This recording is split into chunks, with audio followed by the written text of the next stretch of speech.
नमस्कार दोस्तों, स्वागत है आप सभी का जीके की इस प्रैक्टिस क्लास में, जिसमें दोस्तों हम जीके के टॉप 23 क्वेश्चंस करने वाले हैं। कितने दोस्तों? 23 क्वेश्चंस करने वाले हैं।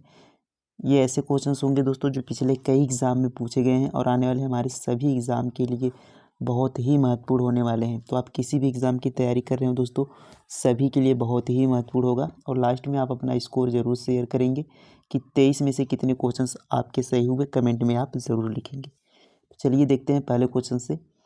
तो आज का क्वेश्चन है दोस्तों कि संविधान के किस भाग में ग्राम पंचायतों की स्थापना की बात कही गई है? बताएंगे संविधान के किस भाग में ग्राम पंचायतों की स्थापना की बात कही गई है। तो आप सभी को पता होना चाहिए दोस्तों, संविधान के भाग 4 में ग्राम पंचायतों की स्थापना की बात कही है। और यह कौन सा अनुच्छेद है ग्राम पंचायत का? तो याद रखेंगे अनुच्छेद 40 है ग्राम पंचायत का अनुच्छेद, जिसमें उसकी स्थापना की बात कही गई है भाग 4 में। और भाग 4 किससे संबंधित है? तो नीति निर्देशक तत्व, नीति निर्देशक तत्व में आता है, जो कि किस में है दोस्तों? 36 से 51। नीति निर्देशक तत्व किस अनुच्छेद में है? कितने? तो 36 से लेकर 51 तक क्या है? नीति निर्देशक तत्व है। और जिसमें अनुच्छेद 40 में आपका आता है ग्राम पंचायत की स्थापना को कौन सा भाग है? भाग 4 है। भाग 3 कौन सा है दोस्तों? भाग 3 है मौलिक अधिकार का। मौलिक अधिकार किसमें है? भाग 3 में। भाग 2 आपका नागरिकता से संबंधित है। तो इसको भी आप यहाँ पर याद रखेंगे। अगला प्रश्न देखें। देखिए अगला प्रश्न है दोस्तों कि योजना आयोग का अध्यक्ष होता है।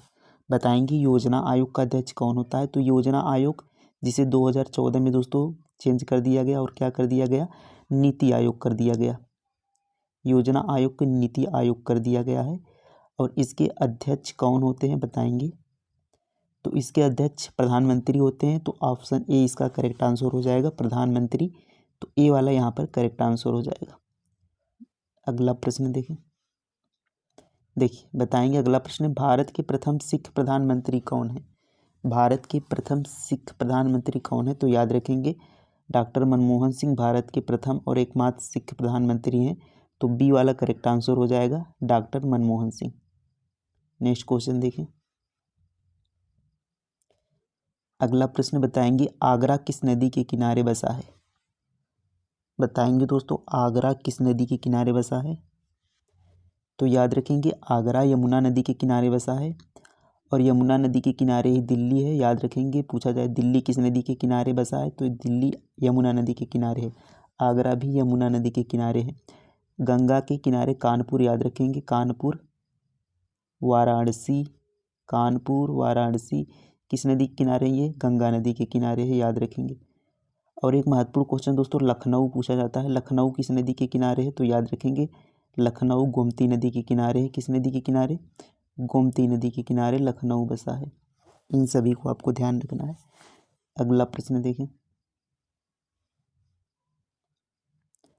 उज्जैन के प्राचीन काल का नाम क्या है? यानी उज्जैन का जो प्राचीन नाम था क्या है? बताएंगे। उज्जैन को प्राचीन में किस नाम से जाना जाता था? तो याद रखेंगे अवंतिका नाम था। बी वाला करेक्ट आंसर होगा। उज्जैन का प्राचीन नाम अवंतिका। अगला प्रश्न देखें। देखिए नेक्स्ट क्वेश्चन है वेदों की ओर लौटो का नारा किसने दिया था? बताएंगे वेदों की ओर लौटो ये नारा किसने दिया था? तो दयानंद सरस्वती जी द्वारा यह नारा दिया गया था, वेदों की ओर लौटो। तो बी वाला यहाँ पर क्या हो जाएगा? करेक्ट आंसर हो जाएगा। बी वाला क्या हो जाएगा दोस्तों? करेक्ट आंसर हो जाएगा दयानंद सरस्वती। दयानंद सरस्वती ने किस समाज की स्थापना की थी? तो याद रखेंगे आर्य समाज की स्थापना उन्होंने की थी। देखिए महावीर की माता का नाम बताएंगे। महावीर की माता कौन थी? उनका नाम क्या था? तो स्वामी महावीर की माता का नाम त्रिशला था। डी वाला करेक्ट आंसर होगा। त्रिशला उनकी माता का नाम था। यशोदा दोस्तों याद रखेंगे, यशोदा उनकी पत्नी का नाम था, यशोदा। प्रियदर्शी कौन थी? उनकी पुत्री थी प्रियदर्शी।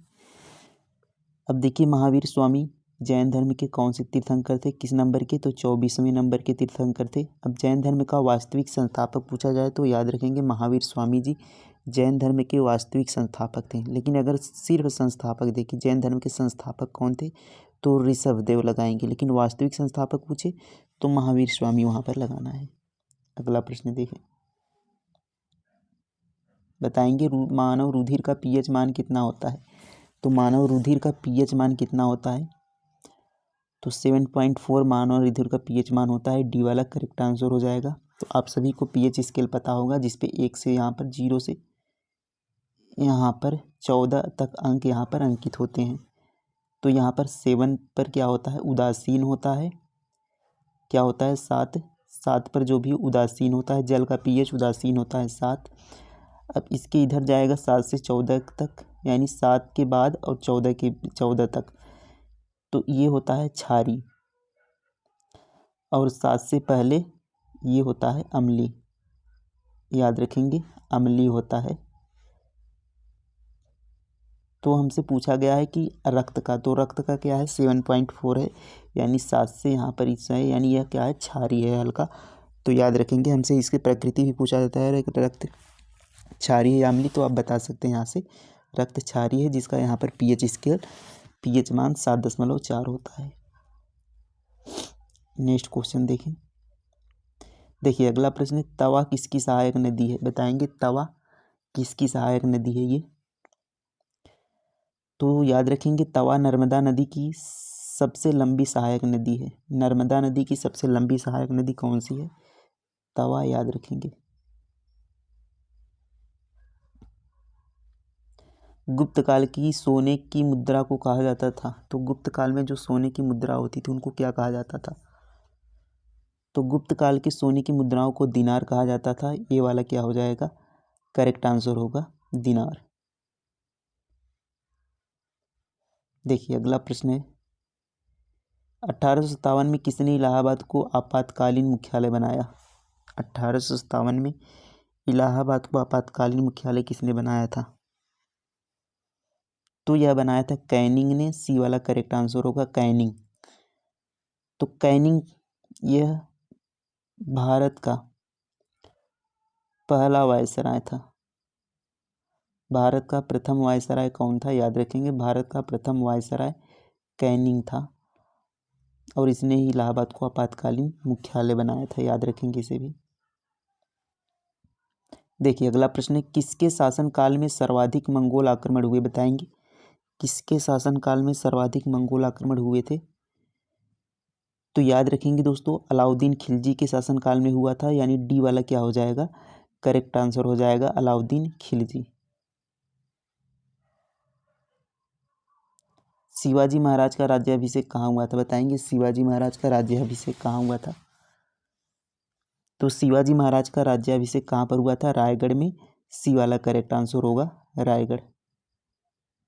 अगला प्रश्न देखें, देखिए बताएंगे निम्न में से किसे हिंदुस्तान का तोता कहा जाता है। हिंदुस्तान का तोता किसे कहा जाता है, तो आप सभी को पता होगा अमीर खुसरो को हिंदुस्तान का तोता कहा जाता है। बी वाला क्या हो जाएगा, करेक्ट आंसर हो जाएगा अमीर खुसरो को। सरहुल पर्व का संबंध किस राज्य से है। सरहुल पर्व का संबंध किस राज्य से, बताएंगे।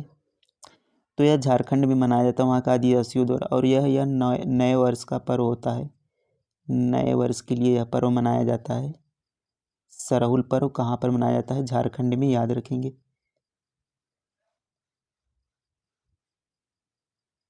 केरल की राजकीय भाषा कौन सी है, बताएंगे। केरल की राजकीय भाषा कौन सी है, तो याद रखेंगे दोस्तों मलयालम केरल की राजकीय भाषा यहाँ पर है। मलयालम केरल की भाषा, डी वाला करेक्ट आंसर हो जाएगा। अगला प्रश्न देखें, भारत की प्राचीन भाषा है, भारत की प्राचीन भाषा कौन सी है। तो संस्कृत दोस्तों भारत की प्राचीन भाषा है। सभी भाषाओं की जननी कहा जाता है संस्कृत भाषा को, तो इसे भारत का प्राचीन भाषा कहा जाता है, याद रखेंगे संस्कृत। शिव कुमार शर्मा किस वादन के लिए प्रसिद्ध है, बताएंगे। शिव कुमार शर्मा किस वादन के लिए प्रसिद्ध हैं, तो ये संतूर वादन के लिए प्रसिद्ध हैं। सी वाला करेक्ट आंसर हो जाएगा संतूर वादन के लिए। गरीबी उन्मूलन किस पंचवर्षीय योजना में है, बताएंगे। गरीबी उन्मूलन का जो नारा दिया था, गरीबी हटाओ, यह किस पंचवर्षीय योजना में है। तो चौथी पंचवर्षीय योजना में दिया था गरीबी हटाओ का नारा, ये वाला करेक्ट आंसर हो जाएगा। सार्क का मुख्यालय किस देश में है? तो बताएंगे सार्क का मुख्यालय। तो सार्क का मुख्यालय कहाँ पर है? काठमांडू, काठमांडू नेपाल में, काठमांडू नेपाल में, यानी ए वाला करेक्ट आंसर हो जाएगा नेपाल। 1921 में मोपला विद्रोह कहाँ हुआ? बताएंगे मोपला विद्रोह कहाँ हुआ था? यह हुआ था आपका केरल राज्य में दोस्तों, डी वाला करेक्ट आंसर होगा। मोपला विद्रोह केरल में हुआ था।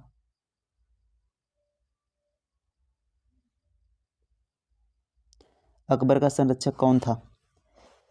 अकबर का संरक्षक कौन था? किसने अकबर की सेवा की थी? बताएंगे। तो वह था बैरम खां, सी वाला करेक्ट आंसर होगा। अकबर का संरक्षक कौन था? बैरम खां।